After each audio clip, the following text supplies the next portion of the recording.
Chapter 2. It was around 9 when they got out of there, and Chris supposed he could have talked someone into going for a drink or even a bite to eat, since the cookies didn't cut it. But no one asked him to do anything, so why push it? He didn't quite feel like going home just yet either, so he drove downtown, got lucky with the parking, and walked down to the beach and did something he never did, which was take off his shoes and socks and stick his feet in the water. There were actually a couple kids boogie boarding out there, using the light coming off the pier, and you had to give them credit, not to mention admire the carefree spirit of youth. You could try to recreate that shit at age 43, but it was never the same, was it? This was his first taste of real spring down here. Stuff was flowering, and you could smell it nice and sweet and pungent, and the air temperature hovered around a respectable 60 degrees all night long. Also, no mosquitoes. That was another plus. You could leave your windows wide open all the time, taste the ocean. No screens required. After a while, Chris walked up to Highland, and there was a brick stoop in front of one of the bistros, and he sat his ass down and took in the action, and it wasn't bad. People were generally in good moods here, and there was always a little something going on that got your attention. Right now, there was an older woman and a younger guy, and they were standing there on the corner jawing at each other, and they were both pretty sunburned, like they'd been hanging out at the beach all day and didn't go home yet, and Chris couldn't tell if they were seriously arguing or just kind of posturing. And then another guy comes around the corner who seems to know them, and this guy has a tuxedo on. And now you have a three-way thing going, and it's getting pretty loud, and the woman turns to Chris and puts her hands on her hips and says, "What do you think, Buster?" So the point was, it could be strange here, but it was at least eventful. And Chris didn't answer, but got to wondering for the umpteenth time, not about these three people necessarily, but in general, what everyone does down here to make enough money to live here. He didn't have a handle on that. You, of course, had the USC alumni crowd occupying some of the houses in the hills, which you knew because on football game days, they draped their cardinal and gold Trojan banners off their balconies. Then you clearly had big money. We're talking probably billionaires who'd taken modest beach houses and converted them to mini Greco-Roman palaces replete with columns and fountains, which didn't fit at all. And the thing there being, these folks never seemed to be around, meaning it was their third or fourth or fifth house. So fine. But the bread and butter Manhattan Beach folks, did they commute to high-end financial jobs in downtown LA? Did they sit around at home in their slippers and miraculously make millions on the computer? Were they trust fund babies? And who cares? Why was he obsessed with this repeatedly? Dang. The misfit threesome took their argument across the street to the ice cream place, and it was after 11, and Chris figured you call it a night, and gee, he was a little stiff getting up. It must have been those flimsy folding chairs in Finch's room. But he made it home okay. Nothing going on by the pool. There were a couple of new tenants, Canadian guys, and they like to play cards out there, but not tonight, which Chris wouldn't have minded joining in on. And the fact was, he wouldn't have minded some socialization period, since Ken had now made a clean break. What happened there? Monday, in fact, the day after Mancuso informed Chris that Ken's issue with the police had been resolved, The kid shows up in the morning, all business.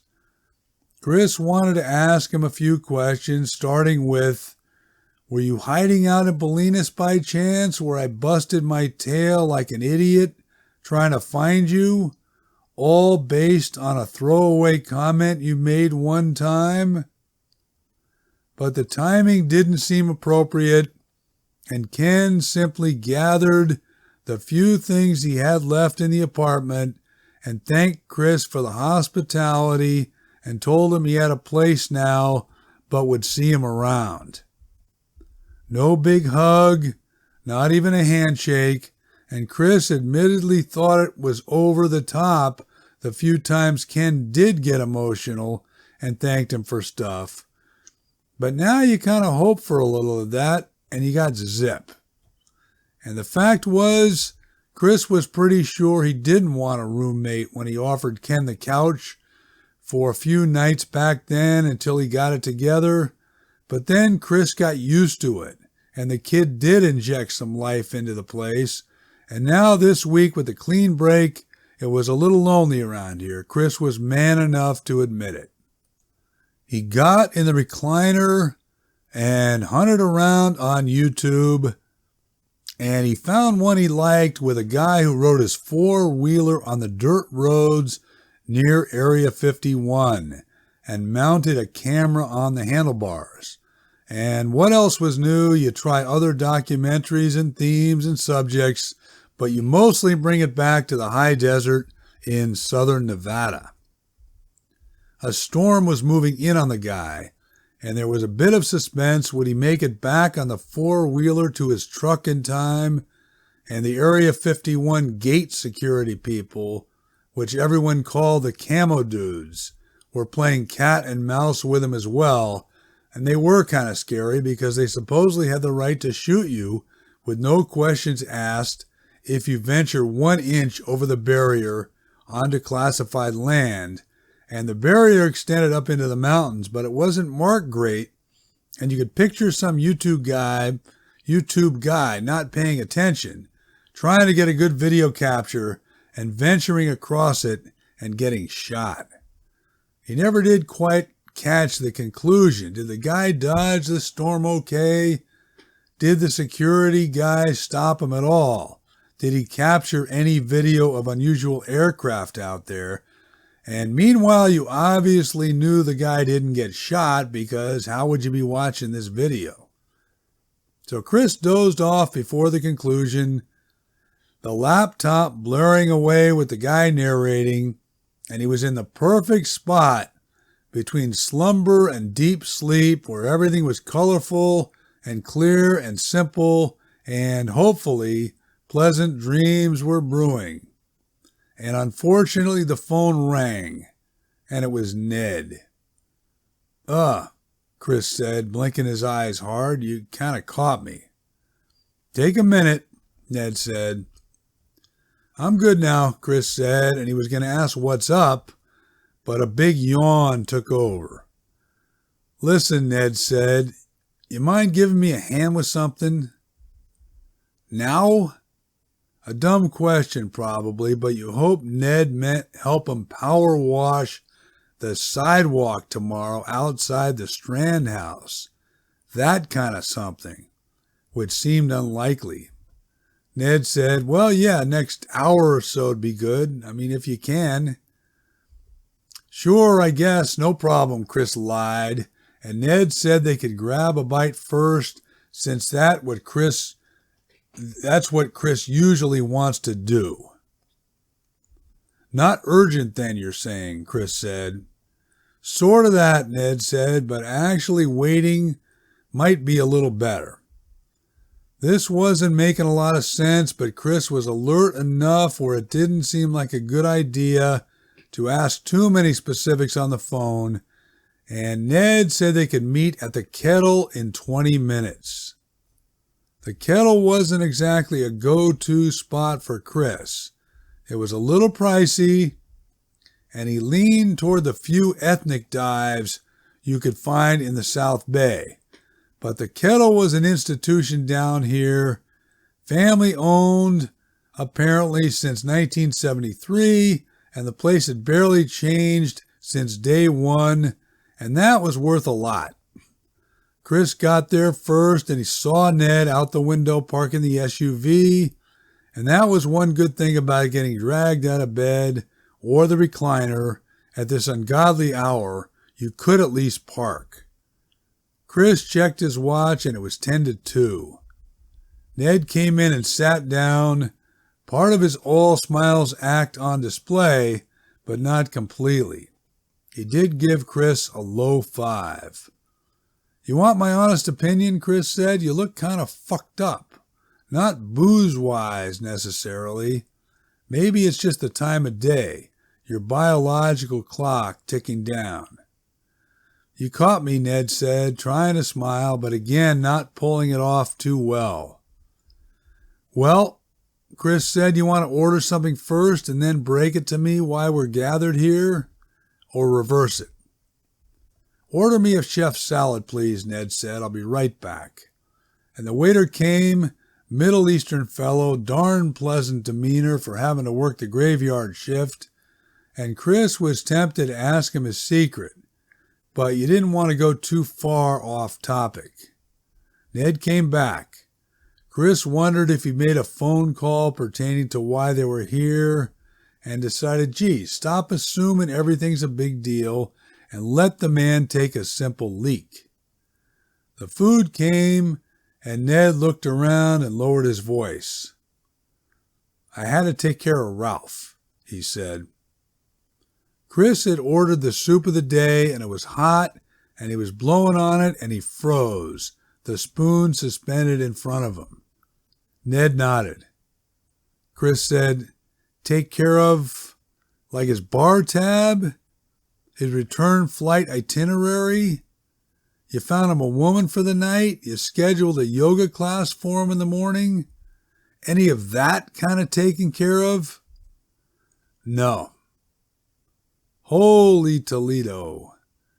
Everything seemed fine and dandy at Finch's earlier, didn't it? Chris was thinking. You had to ask the unfortunate question. So, where's he at? Currently. Ned looked around again and leaned forward. In the back. Using his head to point out the window of the kettle to the white Chevy Tahoe across the street. Chris couldn't help reacting to this one. If he wasn't fully awake so far, he just got slapped. He tried to get his own good look inside the SUV, hoping that all this would boil down to was Ralph sitting in the thing, that he wasn't hungry. But from the looks of it, no one was sitting or laying back on a seat in there either. Ned picked up on Chris's confusion and said, "Tarp." And he pushed what was left of his chef salad away, which was all of it, and lit a cigarette. Chris couldn't think of anything to say, and he might not for a few minutes, so he figured you might as well at least stay busy. And while you were trying to wrap your head around this insane development, he finished his soup and started in on Ned's salad as well. Finally, Ned said, looking around again first, "I'm not sure where to stick 'em. Thought you might have some input regards to that." Chris did have an idea, actually. In fact, it was shocking how clear-headed and effortlessly it came to him, especially with him being an innocent bystander in the matter and just now having this load dropped on him. "You would think," he said to Ned, "someone would typically, how do they put it?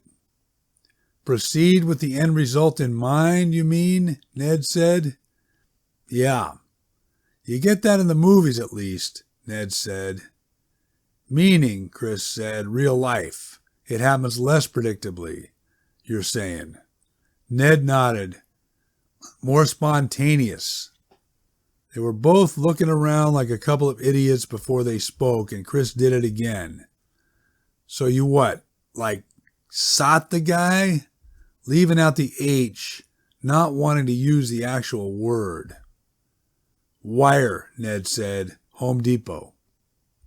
You didn't need to nitpick here, even though you were admittedly curious. Was the spontaneous part that he stopped at Home Depot, Ralph waiting in the parking lot, and then Ned came back and he threw something on the back seat and proceeded up and around Ralph's neck?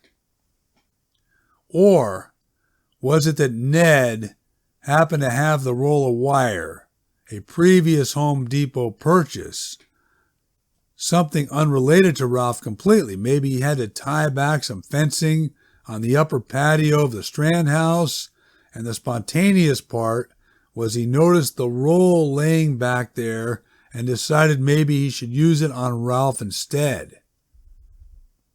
So the details really didn't matter, the how and where. You still had the why. Chris said, I must admit, when you told me a New York fellow was in town, in conjunction with giving me the good news that Kenny's okay, and I raised an eyebrow, you said, we'll figure it out. Like it was no big deal and don't worry about it. Then you're best buddies in the nest and you bring him up to the writing business, where he was actually pretty good, by the way. Some thoughtful comments. He was, Ned said. But what can you do? What Ned was leaving out, obviously now, was despite all the backslapping and frivolity and Ralph seeming like an okay guy, that it wouldn't have ended well in Ned's view. And Chris knew that included Ned looking out for his ass too, which you had to appreciate. Chris said quietly, now there's going to be some serious fallout. No? Ned said equally quietly, we already had that. That's what's laying in back. Ned pointed to the SUV with his head again, and Chris had to admit the guy was right.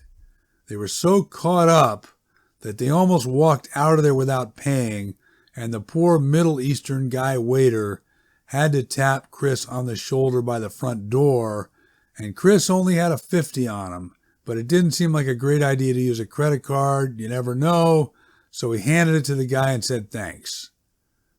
Chris couldn't help it when he got in the Tahoe. The first thing he did was take a whiff. And yeah, there was a blue tarp, starting in the way back and coming forward, a bit of a shape in there. Not yet, Ned said. But, so, where to, do you think? Any ideas on that? Chris said, you know something? You're normally pretty sure of yourself. Now you got me wondering, is that an act? I'm just saying, Ned said, 2 heads are better than 1. This reminds me of something, Chris said. You ever watch those home shows like This Old House? Used to, Ned said. I liked it better when they stuck to Boston before they branched out. Me too, Chris said. Anyhow, one of the show guys, he's a contractor. He builds his own house separate from the show. Guy writes a book about it. What I'm getting to, they get the foundation in, he's ready to frame it. Guy has to go in the yellow pages and hunt for carpenters, like any regular doofus. That would be surprising, Ned said. All his connections, being in the middle of the trades and such. That's you, Chris said, with this deal. You could see Ned massaging it around, not just the concept, but trying to come up with something, and it was clear he couldn't, or maybe just wasn't thinking clearly the last couple hours. And fine. Chris said, you know the old military installation down past Torrance? Yeah.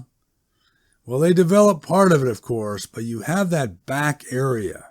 Not much doing there, especially at whatever time we got presently. 2:45, Ned said. I think I know where you mean. They got the Panda Express in front and that big men's clothing place? Yeah, Chris said, and honestly, sitting here may not be as favorable as doing something. You could see Ned agreed with that, and he started her up and made the left turn on Manhattan Avenue and up the hill, and a little quick for Chris's taste, and he glanced back to make sure the tarp was still doing the job. Chris did feel obligated to point out. Giving you the thorough evaluation, though, he said. Bottom of the ocean be better. It would, Ned said. So would cutting them up and dispersing them. Ned was inferring, obviously, that those weren't viable options tonight. Short of those, then, Chris said, not feeling 100% confident in this now that they were acting on it. I mean, other people might have wanted Ralph out of the way too, besides just you and me. Oh yeah, that part were decent, Ned said, not elaborating. And Chris had learned by now that with the Ned Mancusos of the world, sometimes you just had to take their word for it and proceed. There was no traffic, just the early street cleaning trucks and a few middle-of-the-night delivery vehicles, and that was good and bad since there weren't a lot of choices to pull over if a cop was so inclined.